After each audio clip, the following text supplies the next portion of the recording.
Conflicto de visiones. Los orígenes ideológicos de las luchas políticas. Thomas Sowell. Introducción.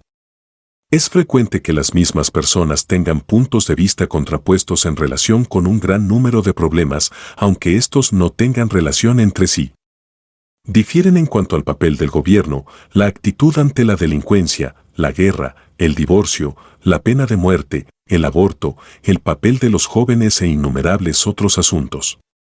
Ahora bien, si observamos con más cuidado nos damos cuenta de que esta oposición no es casual, de que estas personas razonan a partir de premisas diferentes, frecuentemente implícitas, y que son esas premisas las que brindan esa coherencia a su oposición. Ambos tienen perspectivas diferentes, distintas visiones de cómo funciona el mundo.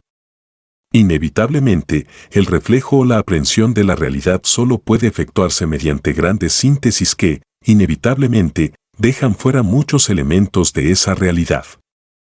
Sería magnífico si no tuviéramos que recurrir a esa síntesis y pudiéramos aprender la realidad directamente, pero, por supuesto, eso es imposible.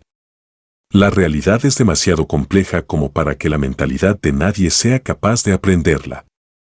Esas síntesis son los únicos instrumentos de que disponemos para captarla. Aunque son instrumentos maravillosos, nunca debemos confundirlos con la realidad misma y siempre debemos tener en cuenta que es posible que hayamos pasado por alto algunos elementos significativos. Las visiones son la base, el fundamento, sobre el que se elaboran las teorías. La estructura final de estas no solo depende de ese fundamento sino del cuidado y la coherencia con que hayan sido elaboradas y de en qué medida concuerden con los hechos. Las visiones son subjetivas, pero las buenas teorías tienen implicaciones claras, y los hechos pueden comprobar y medir su validez objetiva. Las visiones sociales son importantes. Las políticas basadas en ellas tienen consecuencias que recorren las sociedades y reverberan a través de los años e, inclusive, de las generaciones. Las visiones preparan las agendas del pensamiento y de la acción, y llenan las brechas en el conocimiento individual. Un hombre puede actuar de una forma en un área que conoce bien y de forma totalmente distinta en otra, donde se apoya en una visión que nunca ha comprobado empíricamente. Un médico puede ser conservador en asuntos médicos y revolucionario en problemas sociales. Desde el punto de vista de las motivaciones personales, las ideas pueden ser simplemente fichas con las que los demagogos y los oportunistas juegan a la política. Sin embargo, desde una perspectiva histórica más amplia, esos individuos también pudieran ser vistos como simples portadores de ideas, como vehículos que transportan las ideas de una manera tan inconsciente como las abejas transportan el polen. Juegan, de esa forma, un papel importante en el metabolismo social, aunque ellos mismos no estén conscientes del mismo y solo se encuentren persiguiendo objetivos estrictamente individuales. El papel de los intelectuales en la historia ha sido el de contribuir a la formación de esas vastas y poderosas corrientes de opinión que impulsan la actividad humana.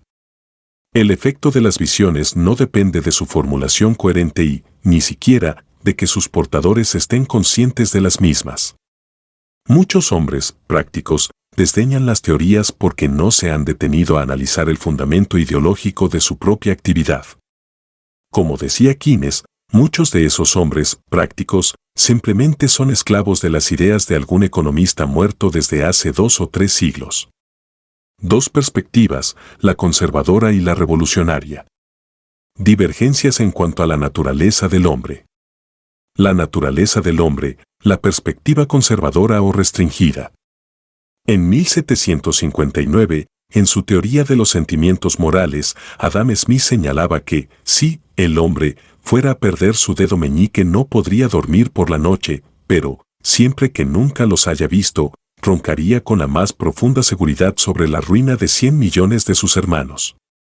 En la perspectiva de Adam Smith, las limitaciones morales del hombre en general, y su egocentrismo en particular, no son lamentadas ni consideradas como cosas a cambiar.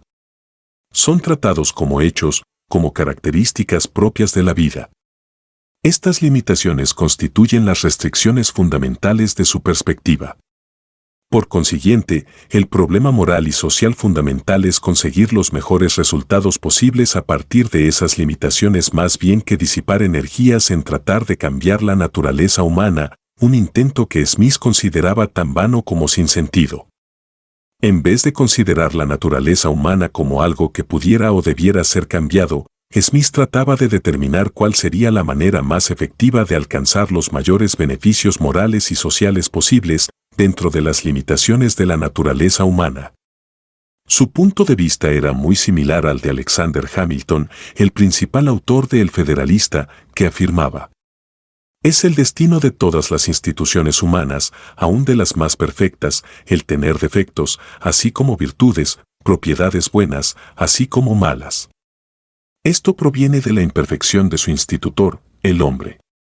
Sin embargo, es evidente que una sociedad no puede funcionar si cada persona fuera a actuar como si su dedo meñique fuera más importante que las vidas de cientos de millones de seres humanos. Pero aquí la palabra clave es actuar. En general, los hombres no actuamos de forma tan groseramente egoísta, aunque frecuentemente esa sea la inclinación espontánea de nuestros sentimientos.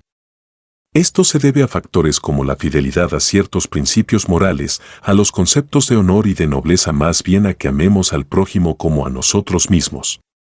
A través de estos artificios culturales se puede persuadir a los hombres a que hagan por su propia imagen lo que no estarían dispuestos a hacer por su prójimo. Estos conceptos eran vistos por Smith como la forma más eficiente de hacer el trabajo moral al menor costo psíquico. Su respuesta era esencialmente económica, una serie de compromisos, de transacciones y de incentivos más bien que de una hipotética solución mediante la transformación de la naturaleza humana. Según Smith, los individuos no buscaban conscientemente beneficios económicos para la sociedad, sino que, bajo la presión de la competencia y los incentivos de la ganancia individual, estos beneficios surgían espontáneamente de las interacciones del mercado.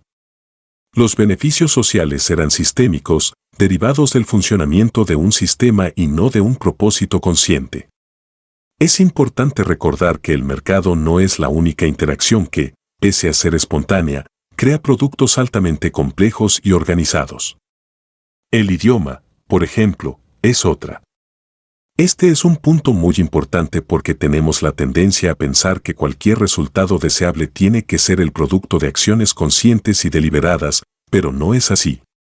En la vida social hay un gran espacio, útil y constructivo, para las interacciones espontáneas y sus beneficios sistémicos. La naturaleza del hombre, la perspectiva no restringida o revolucionaria. Quizás ningún libro del siglo XVIII contraste tanto con la visión del hombre de Adam Smith como la Investigación concerniente a la justicia política de William Godwin, publicada en 1793. Mientras que para Adam Smith la única forma de llevar al hombre a actuar para el bien de los demás es ofreciéndole incentivos para que lo haga, para Godwin, el hombre es perfectamente capaz de considerar las necesidades de los demás como más importantes que las suyas propias y, por lo tanto, es capaz de actuar de forma consistentemente imparcial, aun a costa de sus propios intereses.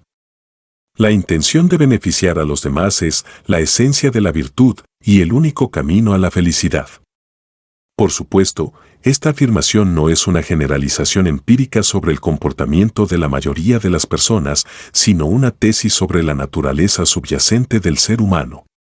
A diferencia de Smith, que consideraba natural el egoísmo, Godwin lo consideraba como un vicio promovido por el mismo sistema de recompensas que se empleaba para dirigirlo hacia fines sociales. Según Godwin, la esperanza de recompensa y el temor del castigo eran erróneas en sí mismas y contrarias al mejoramiento de la mente. Era la misma tesis de Condorcet, que rechazaba la idea de tratar de utilizar para el bien los prejuicios y los vicios en vez de tratar de superarlos y reprimirlos. Esos errores, según Condorcet, confundían al hombre natural y sus potencialidades con el hombre actual, corrompido por los prejuicios, las pasiones artificiales y las costumbres sociales.